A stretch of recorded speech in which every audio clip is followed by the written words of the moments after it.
This is another last-ditch attempt by the European powers, particularly the British, I imagine the French and the Germans, the Poles, to drag the United States into a war that is being lost in Ukraine.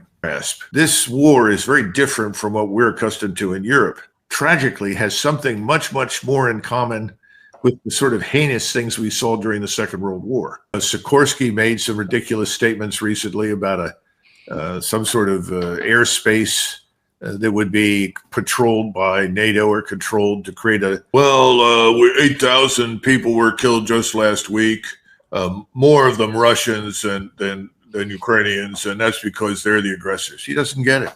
So these kinds of wars were waged in Europe for centuries, and the people that ruled, the ruling houses, the crowns, would change. You've got a big problem. The Hungarians and the Slovaks have effectively said, forget it.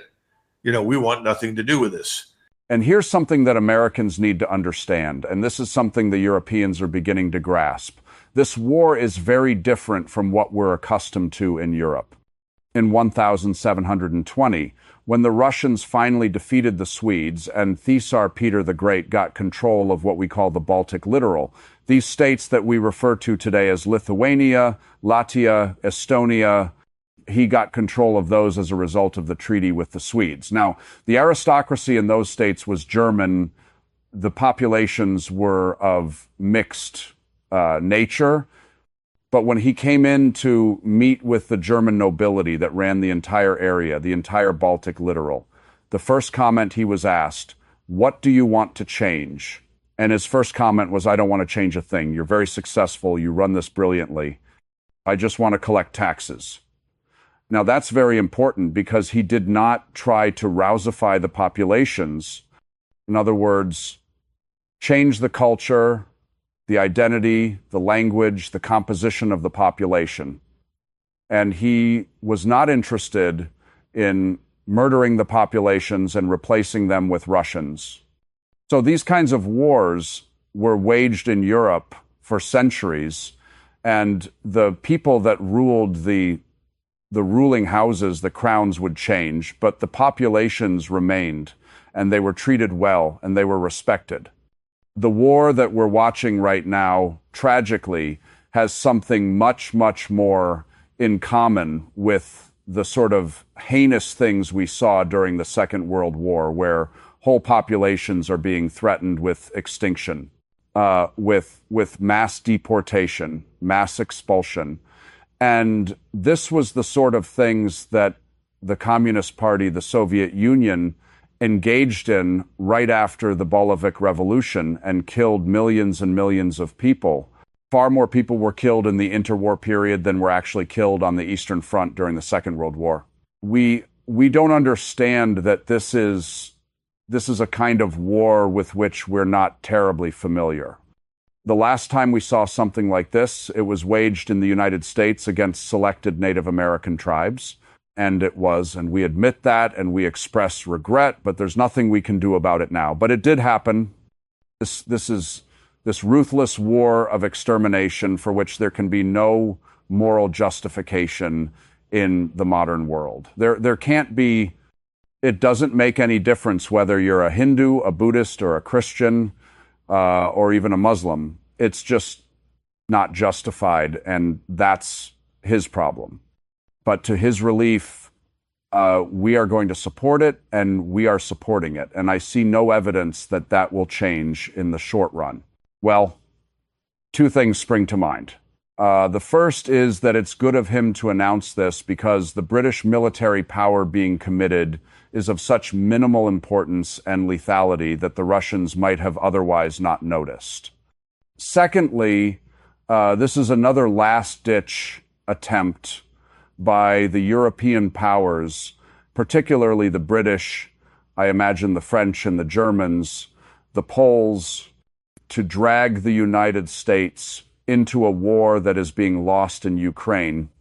If you are a small country with minimal military power, your permanent goal and objective is to drag a larger power into the battle with you in the hopes that the larger power will win for you what you cannot win for yourself. And this is not a new development. This has happened before. And this is in many ways how the First World War began, because the Serbs were very, very hopeful and ultimately were given what they wanted.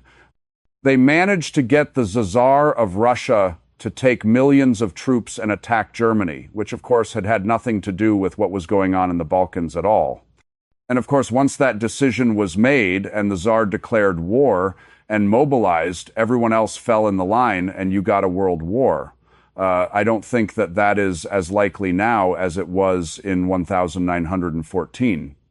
But the theory is the same. You know, Sikorsky made some ridiculous statements recently about some sort of airspace that would be patrolled by NATO or controlled to create a no-fly zone, these kinds of things. All of this is the same thing. How do we drag the United States and its armed forces into a fight with the Russians so that we can come out of this theoretically and their overrode imaginations as winners? They're not. Remember, these globalist governments are in trouble. As this British defense minister speaks, there are hundreds of thousands of people on the streets in Great Britain that are adamantly opposed to the government, of which he is a part, who are not interested in going to war with Russia or anybody else who really want to go to war with their own government because they have been invaded and occupied by people they don't want in their country, and their economy is failing badly. The British economy is on a fast track to disaster. So his statements on the one hand are bluff. On the other hand, they're another undisguised attempt to drag us in. I don't think President Trump is interested in being dragged into a war with Russia. So I don't think that's going to happen. But this is what's going to go on. It's going to happen in K. It's going to happen in Warsaw. Everybody is going to jump on the same train and then expect that they'll get into some sort of conflict with the Russians that they can provoke or precipitate, and that we will then come in to rescue them. That's what it's about. Well, President Grodzki, he's the new president in Poland, has said that under no circumstances will he commit Polish troops to operations in Ukraine. And we think that probably 10-0 Polish soldiers have been killed in Ukraine, serving in Ukrainian uniform as units in the Ukrainian army against the Russians. So I think he is wise enough to know that, but he may not yet have complete control of the government. He's still dealing with Donald Tusk and some others there who are borderline maniacs who don't understand the consequences of their actions and where it could lead, and it could destroy Poland very easily. The other thing is that we say, Article 5, what the NATO treaty says is that we will all meet, all representatives will come and meet and discuss the actions they will take, and then they will return home and their respective parliamentary bodies will vote on the action. Now, stop and think about that. There is no automatic trigger. You don't reach up and pull the cord and everybody goes to war. That's nonsense. So I don't think that's going to happen. And right now in the front, the Eastern Front, if you want to call it that, with you, or the border with Ukraine, you've got a big problem. The Hungarians and the Slovaks have effectively said, forget it. We want nothing to do with this. I don't see any evidence, no matter how corrupt and stupid the government in Bucharest is, that the Romanian people will join up and march east either. So that leaves you with Poland, Lithuania, that are close by, Estonia, Latvia, and then the possibility that you could get the Lilliputian forces from Great Britain or France to move east. And they might be able to pick up a few battalions from the sort of nascent German army. I don't know. I mean, it's just not very encouraging. This is the problem. That they tested NATO and now our resolve is clear. Come on. What are you going to fight with? It's back to the question, what have you got?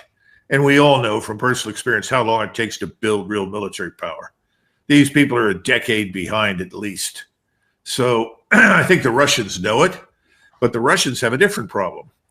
The Russians want to end this war. They don't want to see this widen.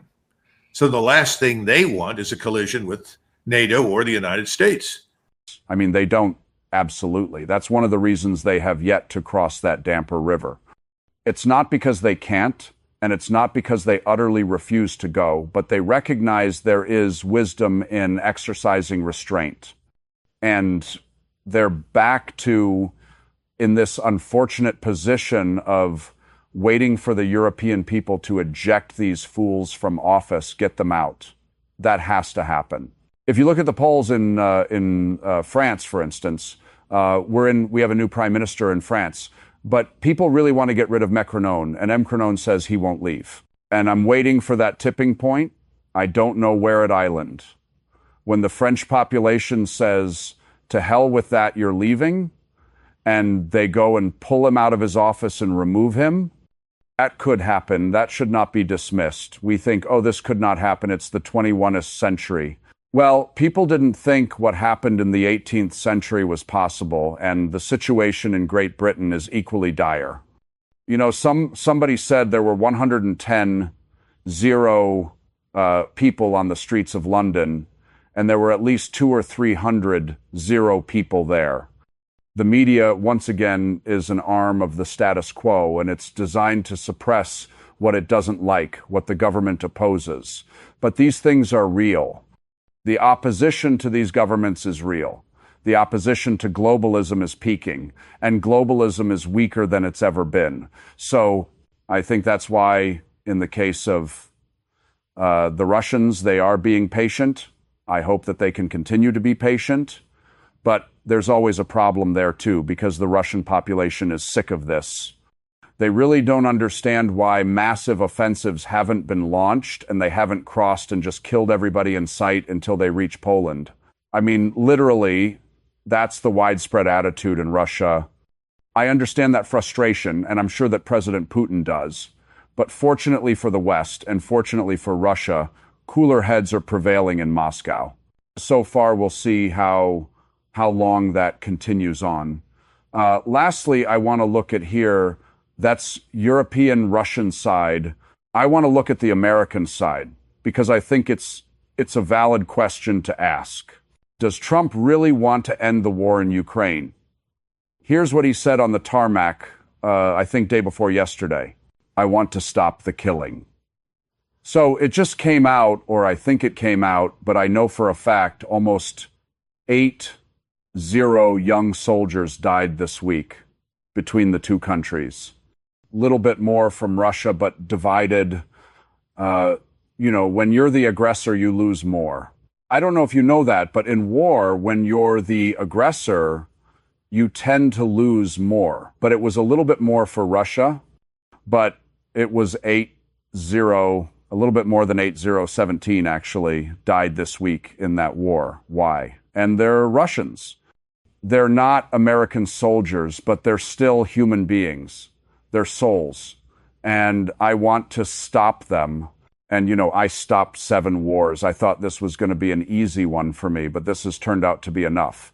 The hatred between Zelensky and Putin is unfathomable. People believe that they will have I don't know, I think I'm going to have to do all the talking. They hate each other.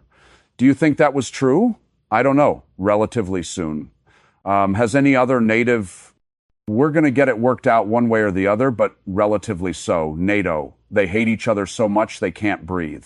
So he keeps saying this over and, we will get it done soon. We're still going to get it done soon. But yet, Don, he hasn't taken any action using any of the levers that he has either against Europe or especially against Ukraine to actually bring this to an end. And you've described what those levers are many times here. And since he hasn't played any of those levers and isn't really doing anything to push the Russians either, I think it's a legitimate question. Is he okay with the status quo? Well, keep in mind that his opening remarks reflected the complete lack of understanding of what's really happening on the ground. Well, 80 people were killed just last week. More of them Russians and than Ukrainians. And that's because they're the aggressors. He doesn't get it. If you don't understand reality, how can you possibly make any progress? He might as well be arm in arm with Kellogg, who weekend was just spouting complete nonsense. We're winning. The Ukrainians are winning. The Russians are losing. They've lost millions of men. What planet is this man on? He's not on planet Earth. Unfortunately, neither is President Trump.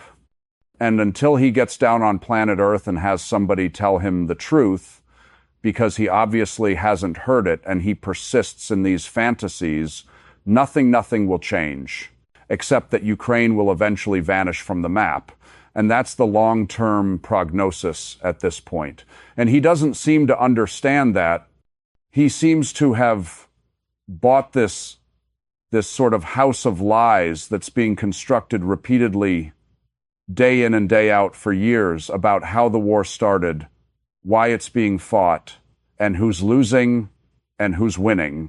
You know, you ask the 10-0 dead Polish soldiers who's winning in Ukraine, they can answer it and they'll tell you we aren't. And I think it's time to wake up and smell the coffee, President Trump. But again, maybe he doesn't think he needs to. Maybe it's easier for him to obfuscate. You know, who cares? What is it to him? I would argue, if I were talking to him, that what he's doing in Washington, D.C., the efforts, though incomplete, that have been undertaken to deal with the vast illegal alien problem, those things are far more important to us than anything happening in the Middle East or Ukraine. We should be focused on those things. We should be focused on what can we do about this faltering economy and the dangerous financial fragility of our markets. Oh no, the stock market's up. Well, the stock market was up in September 1,929, and then it wasn't. That doesn't say anything. There is a certain disconnect from reality I sense in him, and I think it's either because he's going to believe whatever he wants that could be, or he's simply being systematically misinformed. That's not impossible. Or I guess it could also be that he's like, hey, this works for me, for the thing to just languish on. I mean, he had Ambassador Whitaker several weeks ago trot out and say, yeah, listen, by the way, we're just going to just indefinitely go on to allow NATO and European people to buy up to $1 billion per month of U.S. weaponry to give to Ukraine. So now I got a separate question on that for you, though. I mean, that's what he said. So it seems like he's like, we can make money on this. And then he kind of caught himself and said, well, I mean, we don't actually want to make money, but that's what we'll do if that's what they want to keep going on. But then the question I have is, if we know our defense industrial base would already, according to most analysts I've seen, take up to 5 years once all this has stopped to build our stockpiles back up to normal levels. And so as long as we keep sending this stuff out there, that means we stay low. Do we have the defense industrial base even to keep giving $1 billion of weapons to Ukraine regardless of who pays for them? Do we have them to give? Well, greed is a tremendous motivator, and the people that are in the defense industries that own shares in it, own stock in it, along with every other conceivable appendage in Washington that in one way or another, intelligence or otherwise, is connected to the national defense establishment. They're all benefiting. And this is, somebody said to me recently, you just don't understand, Doug. This is the most transactional administration we've had in years. Transaction means if you pay enough money, you get what you want. Look at the people that surround the president. Who are they? Where did they come from? What are their interests? I mean, I read every day about the president's family involved in cryptocurrency exchanges linked to some of the people that are working with him in the White House that are billionaires. This is a hugely profit-oriented operation. Someone said to me recently, you know, Doug, this is sort of late empire behavior. In other words, at the end, when there's not much else you can do, you loot. Sometimes I think the country is being looted by people in Washington because they know where things are headed down. It's not good. And it's not just begun under this administration. I think this has been going on for a while. Yeah. But the point is that where's leadership? Where's the leadership? People vote ostensibly for the purpose of electing someone who's going to lead the country, and we assume it's a lies in positive directions for them. When you say, well, if they want to buy it and they want to continue fighting, well, let them have it as long as they pay us. Is that leadership? That's a great question. And of course, neither one of the parties are really in a position to provide any leadership because they're all part of this oified system that just keeps on this wealth pump going from the lower part of society up to the elite, making them even more wealthy. And of course, that implies that there's going to be no change if we just have this two-party system. But that kind of leads into something that you've got going on here in October. Maybe possibly change that, or at least have a conversation about it. Can you tell us a little bit about what you got going on in Dallas? Well, the national conversation on 4 October in Dallas is designed to address some of these questions. We're looking for a way forward, and we've got the judge with us, as well as Natalie Brunell, who's a very brilliant financial analyst and an expert on crypto, and myself. And we also have Dr. Olga Ravazzi. He's going to be moderating this Teaches at the university level, where we're going to try and deal with some of these questions and ask, where are we headed? And we're going to try and find out what people think. This is not just an opportunity for us to sit there and tell the audience, this is what we think is the answer. We're going to interact with the audience. We'll entertain the questions. We'll make responses, comments, and then we want to hear what the audience thinks, because we think if we're going to find a way out of this swamp, it's going to have to come about through a bottom-up process. In other words, we can't find a billionaire and tell the billionaire, lead us because you have all the money in the world. Create a new party because you've got the money to do it.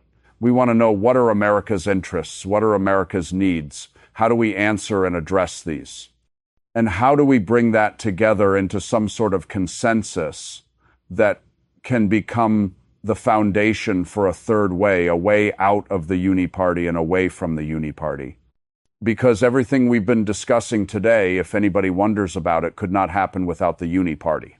Everybody looks at Tom Cotton or Dick Durbin, two Sanders, and assumes, well, these people are completely different and they're on different planets and they have radically different ideas. Well, they're not so radically different that they disagree on anything of that much importance to us. That's the problem. Yeah, there was no question about this, that the uni party is, they may fight bitterly on some social issues and on emotional issues, like something like LGBTQ or on abortion or something like that. But on the issues that have to do with the things that really matter on the ground, there's not much difference between them. And so I've long for years said we desperately need a third option here, a viable third option. And I certainly wish you guys well, and we'll continue talking about this. Because if you can get anything at all generated, if enough people finally are fed up like you and I are, maybe there's some room for it.